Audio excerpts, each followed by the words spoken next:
Hello, hello, and welcome again to What's Going On with Swagger Magazine and Media.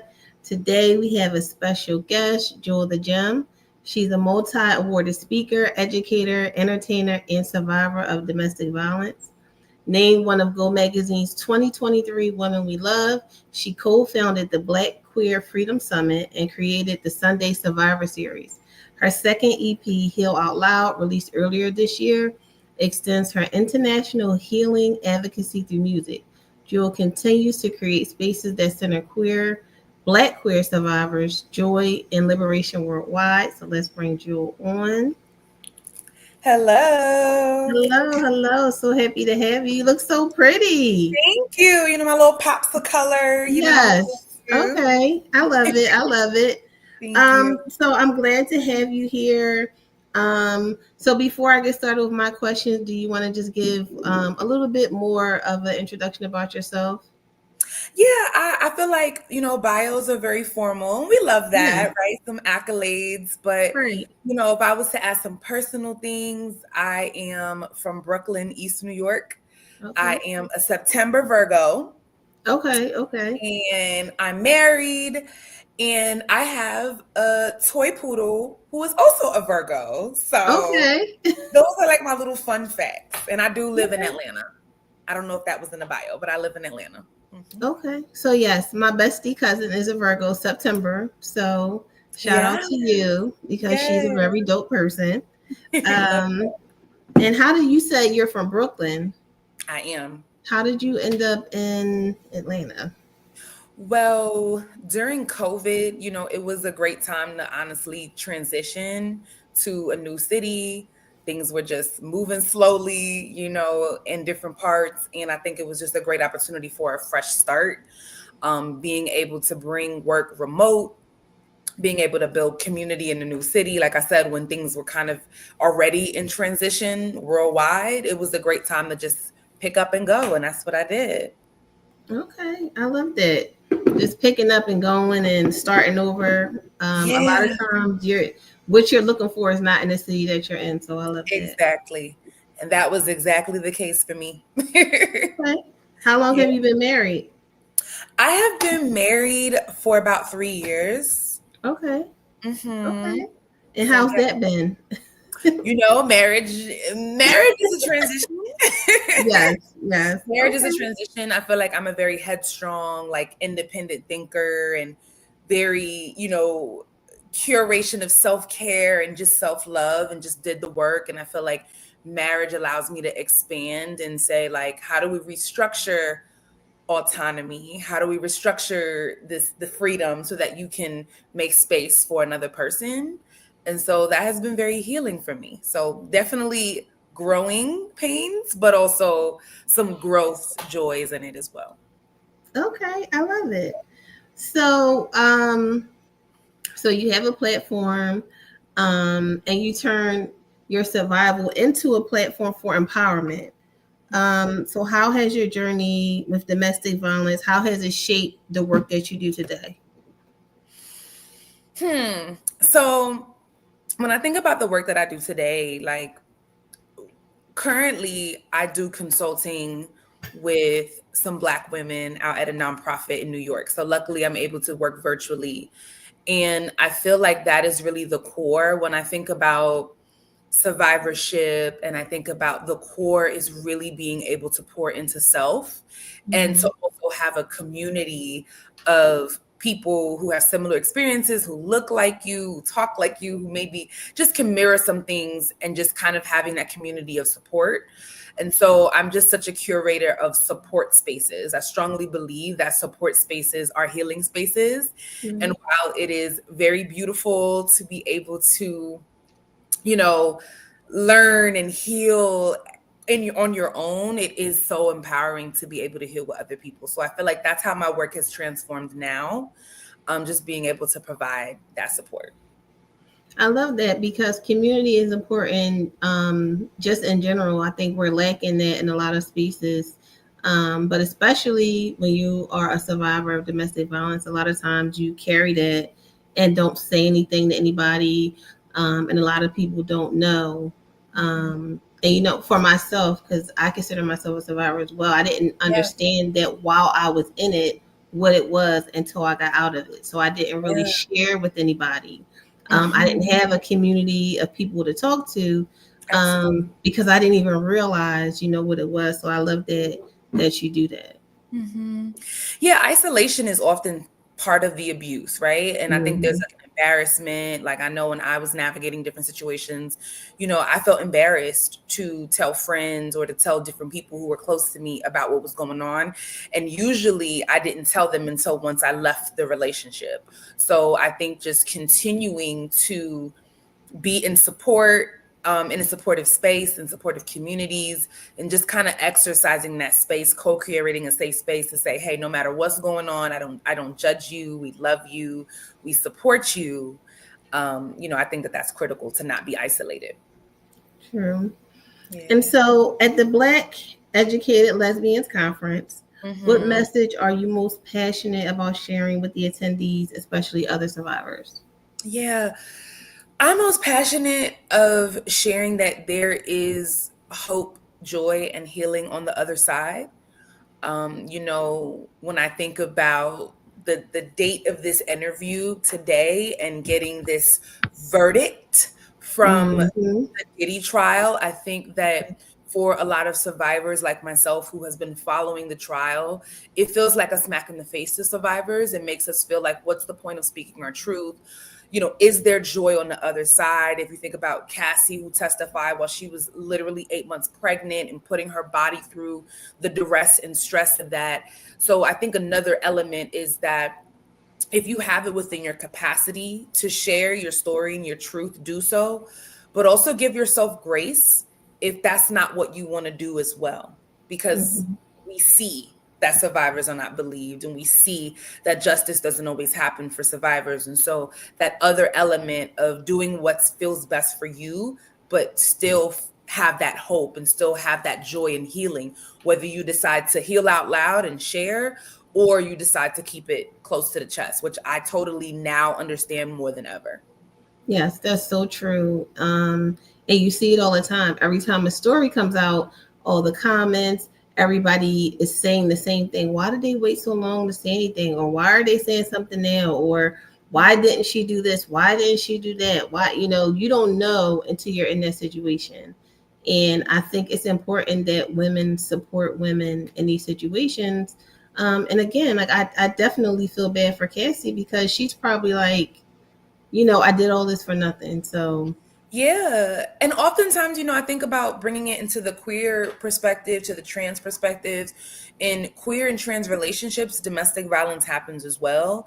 And mhm, I find that what's brought to the front are very cisgender heteronormative relationships of domestic violence, but it happens to us as well.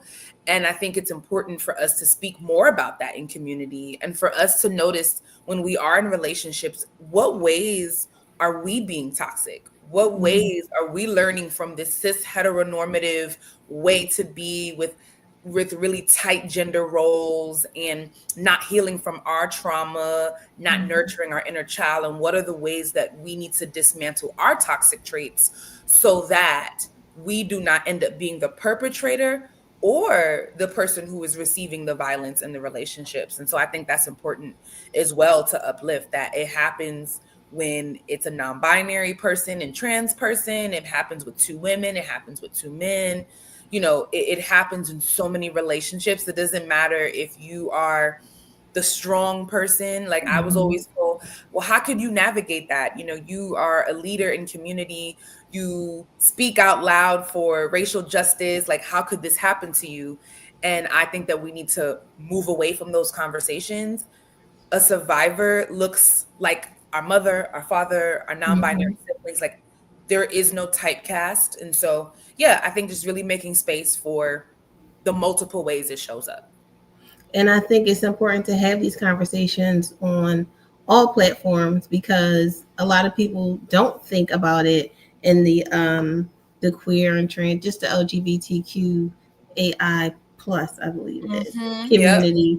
A lot of people don't speak about it. You know, uh, my second oldest is probably going to be annoyed, but they're non-binary, and I always, I do my best to advocate in, any way that I can, because it's not talked about enough, especially in spaces outside of, the queer spaces. It needs to be Exactly. talked about everywhere so people can understand. Yeah. Well, shout out to you for being that supportive parent. I feel like more non binary and trans youth need the love and support of family and community. So shout out to you for even, being that support. I think there's a lot happening. There's a lot of threats, under this current administration towards trans youth, non binary youth. So when I hear that a parent, is saying, hey, I'm doing all I can to support, I have to stop and, give kudos to you for that. Because that's But I amazing. want to make sure I put it out there that I wasn't always that way. It's definitely a learning process, and I had to The come to journey. terms with the fact, like, hey, it's either my kid or everything else. And at the end of the day, you have to choose your kid. So, Yeah, just for anybody that's yeah. listening, it Mhm. wasn't. Don't think I came out the gate like that, But Yeah. we work to the place that we are. Yeah. And sometimes, it's less about the journey and more about the destination. I Right. think that the world we live in, we would be remiss to think that every parent is super excited when their child says I'm queer, or I'm super excited when they say I'm trans or I'm non-binary, and I use they them pronouns. Like, I think it is a learning curve, but as long as you're willing to continue doing the work, and as long as you're continuing to make mistakes and learn from them, Hmm. it's a beautiful place that you're ending up. Thank you. You're welcome. So, can you speak about how the Sunday Survivor Series and the Black Queer Freedom Summit how it came to life, and why these spaces were critical during the pandemic, especially? Yes. So I started the Sunday Survivor Series, which was a virtual online community that was on Zoom exclusively for Black people. If anybody knows me, they know that I am for Black people exclusively, period. Not the BIPOC, not this DEI, everyone's included. I am about my Mhm. people and my people specifically, unapologetically. And so during the pandemic, as the world was shut down and people were separate from their faith communities, they were separate from their friends, they were going to parties, right? We were inside. Now we outside in 2025, but in 2020 we was inside. and Right. so and so I was like, we need healing.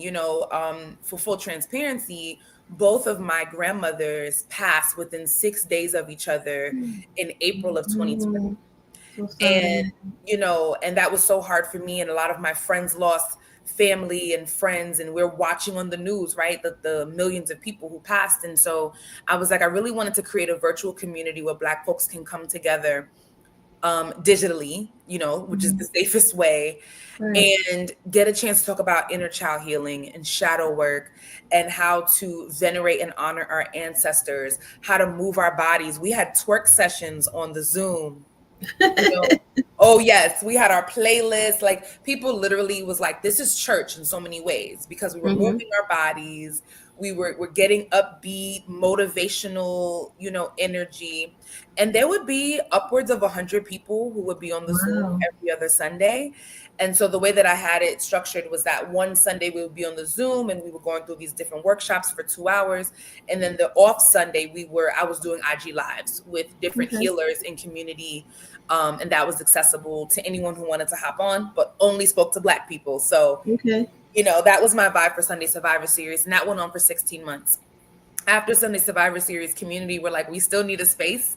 We still need a space to gather and commune and to share resources and to be with each other. And it was still Mhm. COVID, right? Mhm. COVID extended for a very long time. And so I co-founded it with another person who was very prominent in community, who had a similar passion.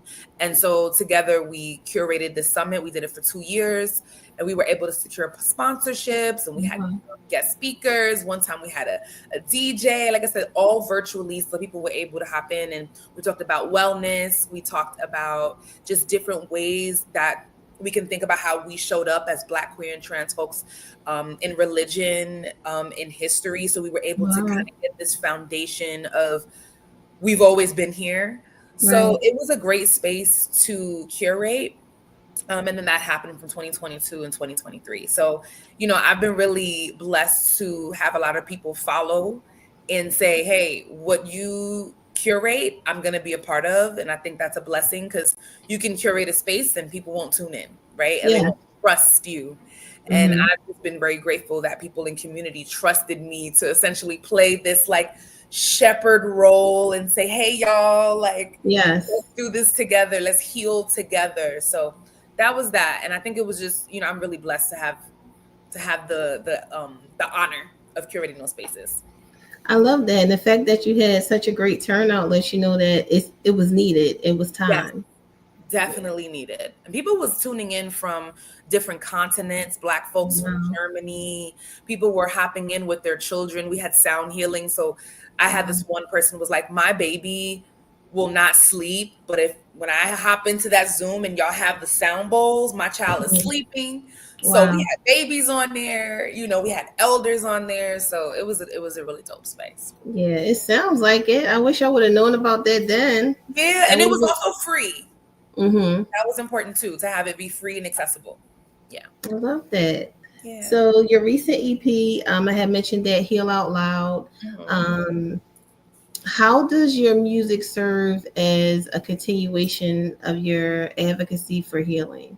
Yes. So my first EP was called Ratchet Revolution, and I'm a girl from Brooklyn. I believe very.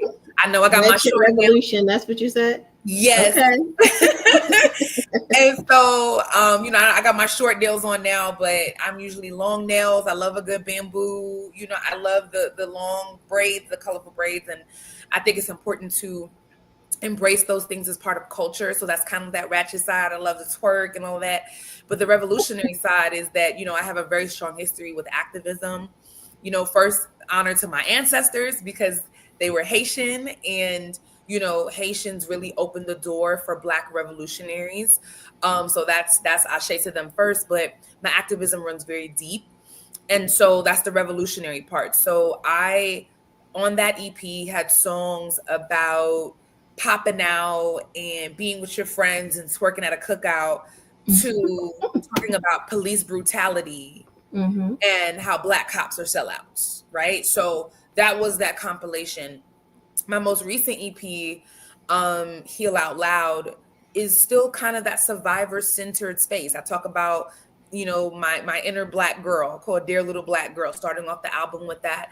I had really bad fibroids, which impacts over 90% of Black people with a uterus. And so I made the decision for my health, the best health decision, to get a total hysterectomy.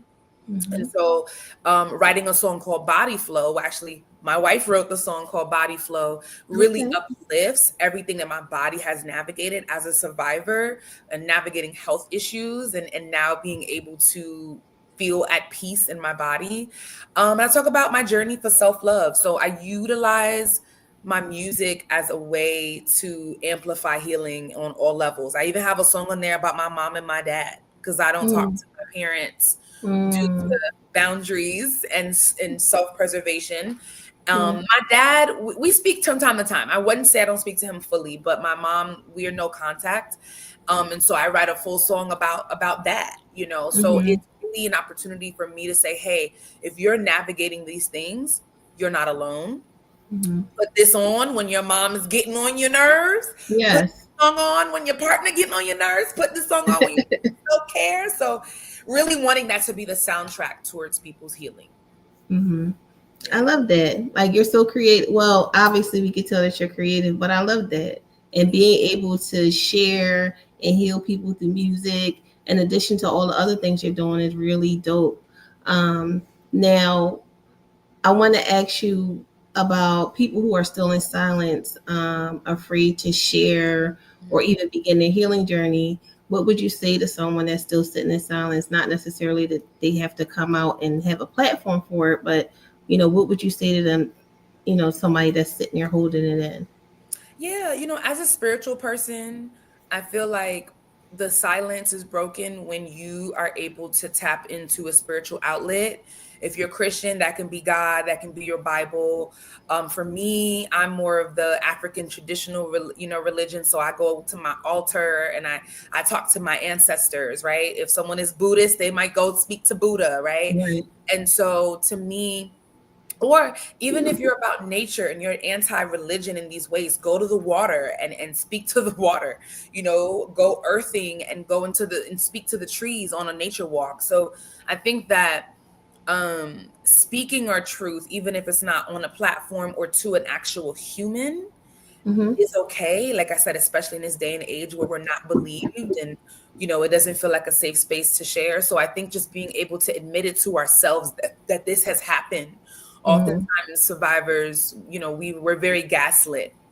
I was Mm-hmm. in a relationship one time where I was being severely abused, and I think about it in multiple levels. And that person still was not an awareness that I was being abused. They were like, "I abused you," and I'm like, Mm. "For years." And so Wow. sometimes speaking our truth helps to heal us because we no longer we get to silence the gaslighter who said that didn't happen, right? We get to Yeah. say this did happen to me. So I say speak out in your spiritual framework first, and then after that, who's your support system? Maybe it's a best friend, maybe it's a parent if you're cool with a parent, but starting out with spirituality first is something that I would recommend. Okay. Yeah. So there's a Black Queer Women Conference coming up. Yeah. So what does that mean to you personally and professionally? Yeah, pre-COVID, I used to be all up in the conferences, all up in the summits. I used to facilitate, I would attend, I've curated them. So I'm excited to kind of get back into the groove of it and really share my truth, but also hear other people and have us come together and feel affirmed. So I'm excited for what that means. I'm excited that the conference is and that they're exploring topics like this. I think the very notion that I will be doing a workshop about finding your way back and all about self-care after abuse, I'm Mm-hmm. really excited to just talk about that journey because I am living testimony that while that happened to me for a long period of my life, I can't just say it happened from one person, that I'm on the other side of it, to look at my relationship now and say, I'm not being abused. This is not a toxic space. I would have never thought that would have been me. Mm-hmm. So I'm really excited to just have that kind of healing and educative space. Okay. And so you probably answered this question already, but how do you see the conference helping to shape the support of the Black community, Black queer community going forward?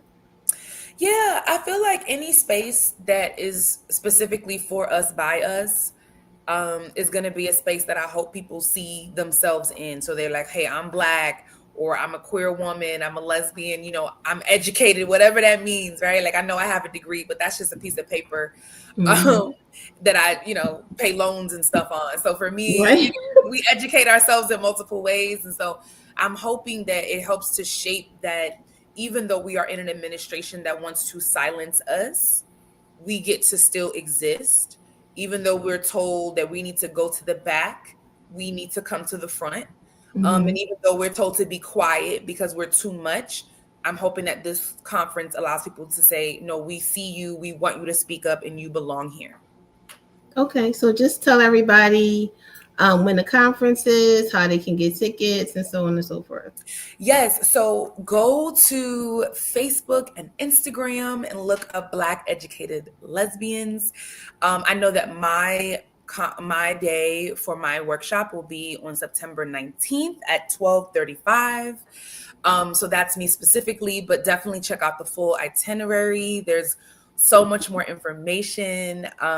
There's an amazing person, LaJoya Johnson, who is running that. And so that'll be just a great opportunity for people to link up in Atlanta because you Mhm. belong in that space and the space is for you. Is your wife going to be speaking on any of the panels? She won't be speaking, but she'll definitely be there. She'll definitely be there in attendance for sure. Okay. She's supportive and things like that. So she'll definitely be there. I'm trying to also not look online, but making sure that all the information is what I said and it's, what Because it I is. interviewed someone else who's going to be at the conference, and I think her and her wife they're doing like I think it's the marriage panel. Oh, okay. That's Yeah. gonna be nice. I can't wait to check them out. Yeah. I just pulled it up really quick. The conference it starts on Thursday, September 18th, And like I said, September 19th, I'll be there. And that one will be like wellness, intimacy, and liberation. That's the theme that day. And then on Saturday, September 20th, oh, and you have the stuff on there Yeah. as well. So on the 20th, it'll be about money, mental health, and community power. And that's all day as well. So that's exciting. I definitely think people should definitely pull up. And I'm excited to be a part of it. Yes, make sure you check out the Black Queer Women's Conference, get your tickets, go support. Um, and I just thank you for being a voice, for sharing, for helping people in their healing journeys. We need more people to speak up, and share. The more these things are talked about, the more awareness you bring to them, and the more healing, that will come from it. So I just thank you so much for speaking with me for this few minutes today. Thank you. And I'm excited. I won't be at the conference, but hopefully I can get some, clips off of TikTok and YouTube. So Yes. thank you so much. Thank you so much for having me. And thank y'all for listening. You're welcome. Have a good one.